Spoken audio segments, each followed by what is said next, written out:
Hello viewers, welcome to our channel.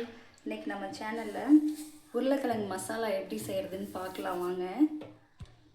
எண்ணெய் ஒரு 1.5 spoon ஊற்றிருக்கேன். எண்ணெய் காஞ்சிச்சு பாருங்கள்.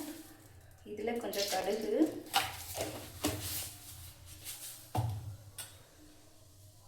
தாளிக்கிறதுக்கு இந்த ஸ்பைசஸ் சோம்பு, ஒரு பட்டை, 2 கிராம்பு போட்டிருக்கேன்.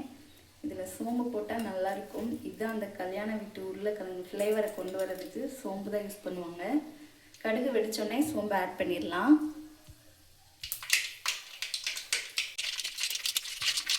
இந்த ஸ்டேஜில் சோம்பு ஆட் பண்ணிடலாம்.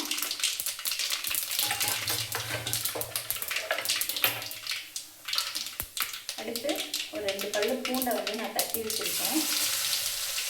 இது ஃப்ளேவர் கொடுக்குறதே இந்த பூண்டு தான்.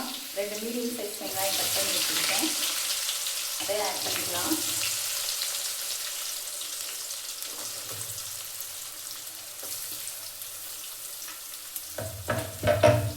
கருவேப்பிலை நான் இதோட சேர்த்து எப்பயுமே போட மாட்டேன். என்ன காய்கறி வேக வைக்கிறேனோ அதோடய சேர்த்து கருவேப்பிலையை போட்டுருவேன். அதில் நிறைய சத்துக்கள் இறங்கும்னு சொல்லி எனக்கு ஒரு நம்பிக்கை. இப்போ டேரெக்டாக தாளிக்கிறது உடனே அந்த எசன்ஸ் அவ்வளோவா இறங்காது. நம்ம உடனே வெளியே தூக்கி போட்டுருவோம் கருவேப்பிலையை.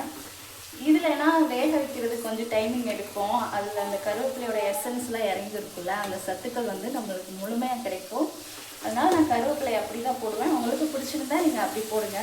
இல்லை டேரெக்டாக தாளிக்கிறது பிடிச்சிருந்தாலும் நீங்கள் டேரெக்டாக போட்டு தாளிச்சுக்குங்க.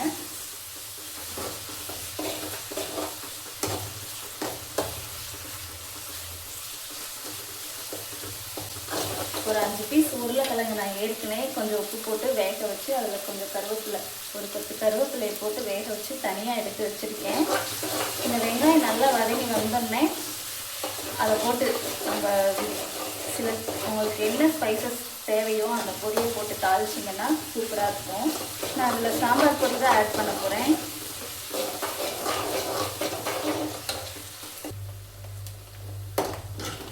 பாருங்கள், வெங்காயம் இந்த அளவுக்கு வதங்கி வந்தோடனே இதில் ஒரு பிஞ்ச் மஞ்சள்தூள் சேர்த்துக்கிறேன். இதுக்கு பச்சை மிளகா போட்டால் நல்லாயிருக்கும். பச்சை மிளகா இல்லை, அதனால நான் 1 ஸ்பூன் மிளகாத்தூள் போட்டுக்கிறேன். சாம்பார் தூள் 2 ஸ்பூன் போட்டுக்கலாம்.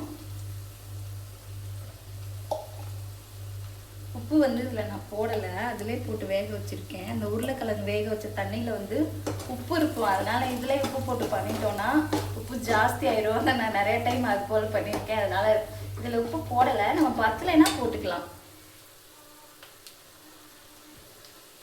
அப்புறமா பெருங்காயத்தூள் கொஞ்சம்.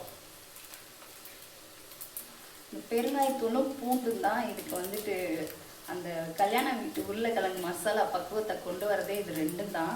அதனால் மெயினாக எதை ஆட் பண்ணுறீங்களோ இல்லையோ இது 2 ஆட் பண்ணிக்கோங்க. ஹோல்ஸ் சின்னதாக இருக்கனால ரொம்ப நேரம் கொட்டுற மாதிரி இருக்குது. ஆனால் கொஞ்சம் கொஞ்சம் தான் விழுகுது. பாருங்கள், நான் சொன்ன மாதிரி இதில் கருவேப்பிலை ஒரு கொத்து தனியாக போட்டு வேக வச்சுருக்கேன் பாருங்கள். இதை இந்த ஸ்டேஜில் ஆட் பண்ணிக்கலாம்.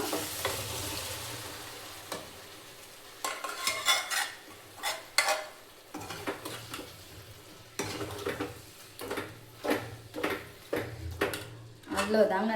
இதை ஒரு 3 மினிட்ஸ் அப்படி இப்படி பரட்டி எடுத்தோம்னா கல்யாண வீட்டு உருளைக்கிழங்கு மசாலா அட்டகாசமாக ரெடி ஆயிரும்.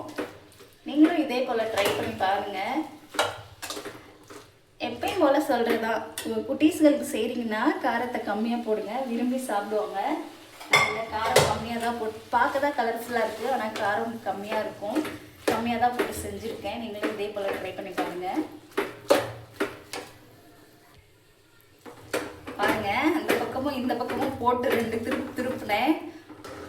அந்த மசாலா கன்சிஸ்டன்சி வந்துருச்சு பாருங்கள். இது எல்லாத்துக்குமே அல்டிமேட்டாக இருக்குங்க. இட்லி, தோசை, சப்பாத்தி, பூரி, முக்கியமாக ரைஸ்க்கு சூப்பராக இருக்கும். இதுக்கு ஆளினால் அழகு ராஜா உருளைக்கிழங்கு மசாலான்னு கூட சொல்லலாம். அந்த மாதிரி எல்லாத்துக்கும் சூட்டபிளாக இருக்கும். ரெடி ஆகிடுச்சு பாருங்கள். அடுப்பை அமர்த்திட்டு உங்களுக்கு பிளேட்டிங் பண்ணி காட்டுறேன். பார்க்குறதுக்கே சூப்பராக இருக்கும் பாருங்கள்.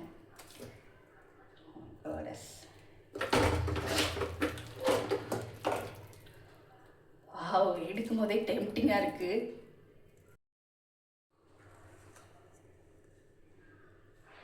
பாருங்கள் எவ்வளோ டெம்டிங்காக இருக்குன்னு. நீங்களும் இதே மாதிரி ட்ரை பண்ணி பாருங்கள், என்ஜாய் பண்ணுங்கள். நெக்ஸ்ட் வீடியோவில் பார்க்கலாம்.